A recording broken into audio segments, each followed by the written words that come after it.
Jake's our social butterfly, but Marcus prefers fish to people. Then my golden child brother tried to steal my house. Original post, posted to r/relationship_advice. I, 29M, need to get this off my chest because I'm sitting in my office at the aquarium where I work, and I just can't focus on anything.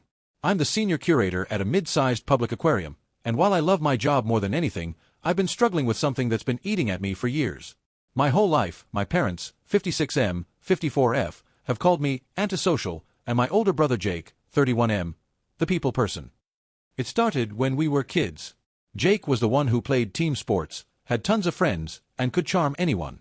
I was the quiet kid who preferred reading about ocean life and maintaining my bedroom aquarium. My parents would constantly tell relatives, Jake's our social butterfly, but Marcus, well, he prefers fish to people. The thing is, I educate thousands of people every year. I lead tours, give presentations to school groups, run workshops, and manage a team of 12 people. I've developed educational programs that have won state awards. But to my parents, I'm still the antisocial one who hides behind fish tanks. Jake owns a small car detailing business that he runs out of a garage he rents. He's had it for 3 years, and while my parents act like he's built an empire, the reality is he has maybe 2 regular employees and struggles to keep consistent clients. But he talks a big game, shows up to family dinners in designer clothes he can't afford, and my parents eat it up. Last month, I bought my first house. It's a modest 3-bedroom in a quiet neighborhood, about 15 minutes from the aquarium. The basement is partially finished with a small bathroom, perfect for storage, and my home office where I write research papers. My parents came to see it once, spent 10 minutes walking through, and said it was nice enough for someone who doesn't entertain. Jake, on the other hand, still rents a studio apartment across town. Or so I thought. 5 days ago, I came home early because one of our octopuses was sick and I'd been at the aquarium since 4 a.m. monitoring her. I needed some research materials from my basement office. When I opened the basement door, I heard movement. Then I saw it, a makeshift bedroom set up in the corner behind my storage boxes. Sleeping bag, mini fridge, hot plate, even a small TV connected to my power outlets. Jake was living in my basement. When I confronted him, he laughed it off at first. Said he'd been crashing there sometimes, when he worked late detailing cars for clients on my side of town. But I found receipts, mail addressed to my house, even a notebook where he'd been documenting his time there. 5 months. He'd been living in my basement for 5 months. I was in shock, but what he said next floored me. He told me he was establishing residency, that after 6 months he'd have squatter's rights, and I wouldn't be able to kick him out without a formal eviction. He actually smiled and said, "Don't worry, bro. I'll pay you some rent once I'm officially a tenant. Family discount, right?" I told him to get out immediately. He refused, said I couldn't make him, that he knew his rights. Then he called our parents. Within an hour, they were at my house, but not to support me. They said I was overreacting, that family helps family, that I have all this space, and Jake is going through a rough patch. My mom actually said, "Marcus, you spend all your time at that aquarium anyway. What's the harm in Jake using the basement?" I asked them if they knew he was trying to establish squatters' rights. They said I was being dramatic, that Jake would never do something like that. When I showed them his notebook documenting his stay, my dad said I was making a mountain out of a molehill, and that I should be grateful Jake trusts me enough to come to me in his time of need. Jake stood there the whole time with this smug expression, occasionally chiming in with comments about how he's been improving my basement, how he fixed a leaky pipe that wasn't leaking, how he's been keeping an eye on the place while I work long hours. The conversation ended with my parents saying I need to learn to be more generous, and that this is what family does for each other. My mom's parting shot was, "Maybe if you spent less time with those fish and more time with your family, you'd understand that." I haven't slept properly in 5 days. I've changed my locks, but Jake still has belongings in my basement. I've consulted a lawyer who confirmed that in my state, he could potentially claim tenant rights after 6 months of continuous occupation. The security footage from my doorbell camera shows him coming and going for months, always when I'm at work. The worst part, I feel so alone in this. My parents have always dismissed my achievements, my career, my entire life because I'm not the extroverted son they wanted. I've spent years building a career I'm passionate about, educating the public about marine conservation, leading research projects, but to them, I'm just the antisocial son who wastes his time with fish.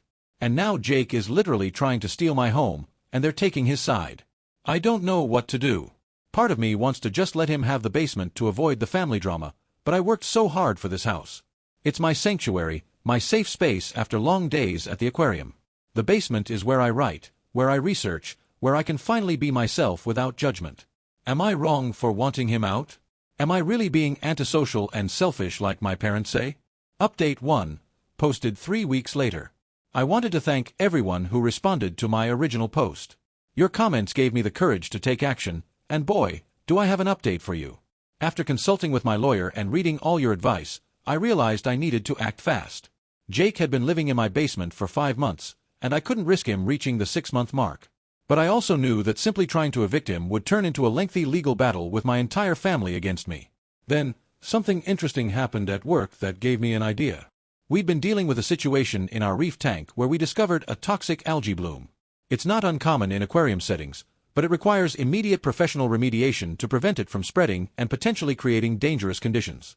Watching our hazmat team work, I remembered something about my basement, the moisture problem in the corner where Jake had set up his illegal living space. I went home and did a thorough inspection of my basement, this time with a different eye. Jake's makeshift kitchen area with a hot plate, mini fridge, and inadequate ventilation, combined with the existing moisture issue, had created concerning conditions. There were visible patches of what looked like mold growing on the walls behind his sleeping area. The illegal electrical setup he'd rigged for his appliances was a fire hazard. But most importantly, I noticed discoloration on the walls that looked suspiciously like the early stages of certain types of growth that could be harmful. I documented everything meticulously, just like I would for a research project. Then I made a call to the city's health department about a potential environmental hazard in my home that I'd just discovered. I didn't lie. I simply reported that I'd found an unauthorized person living in my basement with improper living conditions, potentially hazardous electrical installations, and what appeared to be biological growth that could pose health risks. I mentioned my professional background in aquatic biology and my concerns about proper identification and remediation. The health department took it seriously. Very seriously. Within 48 hours, they sent an inspector. Jake tried to play it cool when they showed up, claiming he was just visiting, but his entire living setup was right there. The inspector found multiple code violations, unauthorized electrical work, improper ventilation, and yes, several types of mold, including one species that required professional remediation. The basement was condemned for human habitation until proper cleanup could be completed. Jake had to remove all his belongings immediately under supervision. The look on his face when the inspector told him that any attempt to return to the property before it was cleared would result in criminal trespassing charges was priceless. He tried to argue that he had tenant rights, but the inspector shut that down quickly. You can't claim tenant rights to a space that's legally uninhabitable. But the best part? The inspector found that Jake had actually broken through a sealed utility access to run his illegal electrical lines, which constituted damage to the property structure. This gave me grounds for an immediate restraining order, which my lawyer filed that same day. My parents showed up at my house that evening, absolutely furious. My mother was practically in tears, saying I'd humiliated Jake and destroyed his life over nothing. My father accused me of being vindictive and petty, saying I'd weaponized my book learning against my own brother. I stayed calm and showed them the inspector's report. 7 code violations. 3 types of potentially harmful mold. Illegal electrical work that could have burned my house down. Structural damage to my property. This is what Jake did to my home, I said. This is what you're defending. My dad tried to argue that Jake didn't know any better, that he was just trying to make do. I pointed out that Jake runs a business, that he's a 31-year-old man who made conscious decisions to break into my home, live there secretly, and try to establish squatters' rights. Then my mom said something that I'll never forget. You've always been jealous of Jake. Just because you're good with fish doesn't mean you understand people. Jake connects with people. You just destroy relationships. I looked at her and said, I educate thousands of people every year about marine conservation. I manage a team. I run programs that have won awards. But you've never once come to see me speak. You've never visited the aquarium unless it was for a free family event. You call me antisocial, but Jake is literally living in my basement like a parasite, and you're defending him. They left without another word. Jake tried to contact me multiple times, leaving increasingly angry voicemails. First, he threatened to sue me for illegal eviction. Then he threatened to tell everyone at the aquarium that I'm crazy and vindictive. Finally, he said he'd make sure I'd regret this for the rest of my life. I forwarded everything to my lawyer and the police. The cleanup cost for my basement is estimated at $15,000. The electrical work alone requires a licensed electrician to undo Jake's modifications and bring everything up to code. Jake caused structural damage that needs repair. My insurance is covering some of it, but they're going after Jake for the damages. But here's where it gets interesting. Remember how Jake runs a car detailing business? Well, turns out he's been telling clients that he operates out of multiple locations, including my address. Several customers have shown up at my house looking for their cars. Jake's been using my home address for his business registration without my knowledge. My lawyer says this constitutes fraud and additional grounds for legal action. We are pursuing criminal charges. I know this isn't over, but for the first time in my life, I'm standing up to my family's narrative about who I am. I'm not antisocial. I'm not selfish. I'm just not the son they wanted, and that's okay. Tomorrow, I'm giving a presentation to 500 high school students about marine biology careers. My parents have never seen me do what I do. They don't know that I'm good at it, that I inspire young people, that I'm making a difference. Their loss. Update 2, posted 6 weeks after the first update. This will probably be my final update, and it's a long one because so much has happened. After my basement was condemned and Jake was forced out, things escalated quickly. The city inspector's report triggered an investigation into Jake's business practices, especially once they discovered he'd been using my address for commercial purposes without permits or my permission. It turns out Jake's successful detailing business was built on a house of cards. He'd been operating without proper business licenses, wasn't carrying required insurance, and had been evading taxes by dealing primarily in cash. When investigators started looking into his operation, clients started coming forward with complaints, damaged vehicles he'd refused to pay for, deposits taken for work never completed, and even 2 cases where he'd allegedly sold parts removed from customers' cars. But the real bombshell came when the forensic accountant my insurance company hired discovered that Jake had been using my address to apply for business credit. He'd accumulated $47,000 in debt under his business name, all tied to my home address. He'd even listed me as a business partner on some applications, forging my signature. The prosecutors charged him with identity theft, fraud, and criminal damage to property. The identity theft charge was upgraded to a felony because of the amount involved. During this time, my professional life took an unexpected turn. The director of our aquarium announced her retirement, and the board opened applications for her position. I'd never considered applying. I'm only 29, and there were several candidates with more seniority. But my department convinced me to throw my hat in the ring.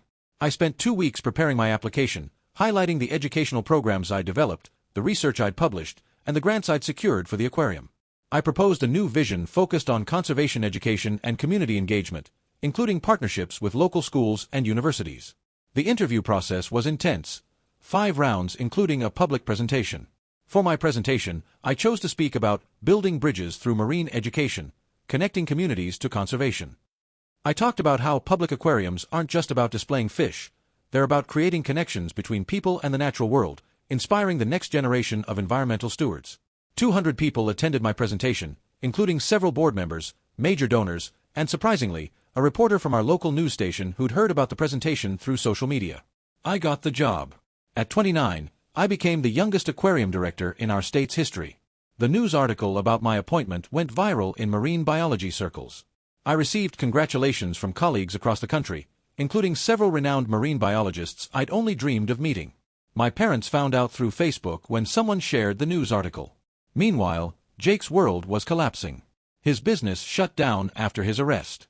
Clients sued him for damages. His landlord evicted him from both his apartment and the garage where he ran his business. The total damages he owed, between my house, the fraudulent debt, and client lawsuits, reached $82,000. The trial was last month. Jake's lawyer tried to argue that this was a family dispute blown out of proportion. They painted me as a vindictive brother using his education and connections to destroy Jake's life over a misunderstanding. But the evidence was overwhelming. The prosecution presented Jake's notebook where he documented his plan to establish squatters' rights. They showed the forged documents, the damaged property, the fraudulent business applications. They even brought in 3 of his former clients who testified about his scams. Jake took a plea deal. 18 months in minimum security, 3 years probation, mandatory restitution, and 200 hours of community service. The judge also ordered him to attend financial responsibility classes and prohibited him from operating any business without court approval during his probation. My parents attended every day of the trial. They sat on Jake's side of the courtroom. They never once looked at me. After the sentencing, my mother approached me outside the courthouse. I expected anger, accusations, maybe tears. Instead, she said quietly, the newspaper article about your promotion, the one that called you an inspiring educator and visionary leader, is that really you? It's always been me, Mom, I replied. You just never wanted to see it. She started to say something else, but my father pulled her away. That was 6 weeks ago. Since then, I've thrown myself into my new role. We've launched 3 new educational programs, secured a major grant for coral reef restoration research, and our attendance is up 30% from last year. I was invited to speak at a National Marine Conservation Conference next month. The cleanup and repairs on my basement are complete. I've turned it into a proper home office and research library. No more storage boxes hiding dark corners. I installed a state-of-the-art security system and cameras throughout the property. But the most unexpected development came last week. Final update, posted 2 months after update 2. I debated whether to share this final update, but I feel like you all deserve to know how this story truly ends. Jake has been in minimum security for 3 months now. From what I understand through the grapevine, the reality of losing everything hit him hard. No business, no assets, a felony record, and over $80,000 in debt he'll be paying off for the next decade or more. 2 weeks ago, I received a letter from him. Not an email or text, but an actual handwritten letter. I almost threw it away unopened, but curiosity won. The letter was 8 pages long. Jake started by saying he'd been attending mandatory therapy sessions in prison, and for the first time in his life, he was being forced to confront who he really was without the ability to charm or manipulate his way out of accountability. He wrote about growing up as the golden child, how our parents' constant praise and lack of boundaries convinced him he could do no wrong. Every failure was someone else's fault. Every scheme was just being smart. He admitted he'd been jealous of me for years, not because of my success, but because I'd built something real while he'd built nothing but facades. "You earned everything you have," he wrote. "Your education, your career, the respect of your colleagues. I couldn't even run a legitimate car wash without stealing and lying. Mom and Dad always said I was the people person, but you're the one who actually helps people. You teach kids about the ocean. You protect marine life. You inspire others. What did I ever do except take advantage of everyone who trusted me?" He talked about watching me during the trial, seeing me testify calmly and professionally while he sat there in handcuffs. He said the prosecutor showed a video during evidence. It was a clip from my presentation for the director position that someone had recorded. Even without sound, he could see the audience hanging on every word, see their faces light up with interest and engagement. "That's when I realized Mom and Dad were wrong about both of us," he wrote. "You were never antisocial. You just didn't perform for them like I did. And I wasn't a people person. I was a con artist who started with our parents." The last part of his letter was about our parents. Jake revealed something I hadn't known. After my promotion made the news, they'd visited him in prison. They'd apparently broken down, admitting they'd failed both of us in different ways. They'd enabled Jake's worst behaviors while dismissing my achievements because they didn't understand them. "Dad cried," Jake wrote. "I've never seen him cry before. He said he'd raised one son to be a criminal and pushed the other away for being exactly the kind of man he should have been proud of." Jake ended the letter with an apology. Not asking for forgiveness, not making excuses, just acknowledging the harm he'd caused and the home he'd violated. He said he was enrolled in vocational training in prison, learning actual skills instead of shortcuts. He promised that when he got out, he'd make his restitution payments without complaint and stay away from me unless I reached out first. "I don't expect you to ever forgive me," he concluded. "But I wanted you to know that your standing up to me, turning me in, and holding me accountable might have saved my life. I was spiraling into worse and worse behavior. Prison isn't fun, but it's forcing me to become an actual person instead of the hollow charm machine I've been my whole life." I sat with that letter for days before deciding what to do. Yesterday, I wrote back. It was short, just 1 page. I told him I appreciated his honesty and self-reflection. I said I hoped he would use this experience to build something genuine when he got out. I made it clear that while I might someday be open to a distant, cautious relationship, he needed to focus on his own rehabilitation, not on reconciling with me. I also told him about a program our aquarium runs for formerly incarcerated individuals, teaching them aquarium maintenance skills. It's not a promise or an offer, just information. What he does with it when he gets out is up to him. As for my parents, they've sent several messages asking to meet. They want to visit the aquarium, see me in my element, understand what I do. I haven't responded yet. 29 years of dismissal and emotional abandonment isn't erased by sudden interest born from public recognition. My therapist, yes, I started seeing one through all this, says I get to decide if and when I'm ready for that relationship. There's no rush, no obligation. For now, I'm focusing on my work, my team, and the life I've built despite their lack of support. The aquarium is thriving under my direction. We just got approval for a major expansion that will include an education center I've designed from the ground up. It will have classrooms, research facilities, and interactive exhibits focused on conservation. We're naming it the Next Generation Conservation Center. I've been invited to join the board of a national marine conservation organization. My research on coral restoration was published in a prestigious journal. And next month, I'm keynoting at an international conference about public education in marine conservation. Sometimes I walk through the aquarium after hours, just me and the fish my parents always said I preferred to people. The truth is, I never preferred fish to people. I just preferred honest relationships to hollow ones, genuine connections to performed ones. The thousands of visitors I educate, the staff I lead, the researchers I collaborate with, these are my people. They see me for who I am, not who they wish I was. Jake is serving his sentence. He's apparently a model inmate, attending every therapy session, every class, working in the prison library. He's got 15 more months to go. My parents are slowly coming to terms with how badly they misunderstood both their sons and me. I'm the youngest aquarium director in the state, leading groundbreaking conservation efforts and inspiring the next generation of marine biologists. Turns out the antisocial kid who preferred fish to people was actually pretty good with both all along. He just needed the right environment to thrive, one free from toxic family dynamics and golden child mythology.